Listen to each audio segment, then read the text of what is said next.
जिस जिंदगी का एक सेकंड बाद का अता पता नहीं है, भरोसा नहीं है, कल सुबह मैं उठूंगा भी या नहीं ये भी नहीं पता है।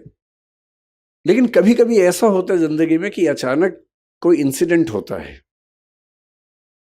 वो इंसिडेंट क्या होता है, जैसे मान लीजिए कि मैं और मेरा दोस्त सड़क पे जा रहे हैं, अचानक एक ट्रक की कार ब्रेक फेल हुई, उसे टक्कर मारी और मेरे साथ जो मेरा दोस्त था उसकी मौत हो गई और मैं बच गया। अब जो मुझे एहसास होगा, उस एहसास का मतलब है नथिंगनेस, शून्यता। उस मोमेंट पे, उस क्षण में ये लगता है कि क्या है जिंदगी में ऐसा। और मैं जो इकट्ठा करने में लगा हूं, मैं जो ताकत के पीछे भाग रहा हूं, मैं जिस 8 साल बाद की प्रमोशन के लिए अभी से रात दिन जुटा हुआ हूं, ये सब तो एक सेकंड का खत्म होने का वाला खेल है।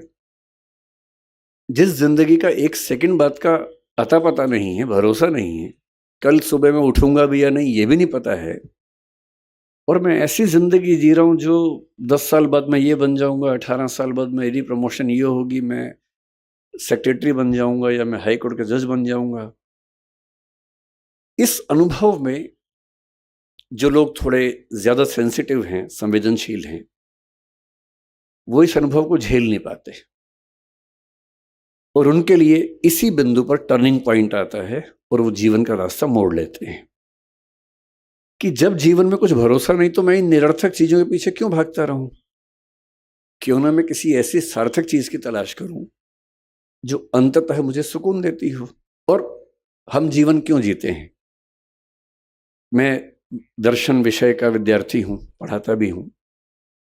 भारत के, दुनिया के सब दार्शनिकों को पढ़ने पढ़ाने की प्रक्रिया में मैंने पाया कि अंततः सभी के मन में एक ही बात है, अलग अलग शब्दों से कहते हैं, और वो ये है कि जीवन का अंत इसी बात पे है कि मुझे सुकून मिले, मुझे आनंद मिले, मुझे सुख मिले।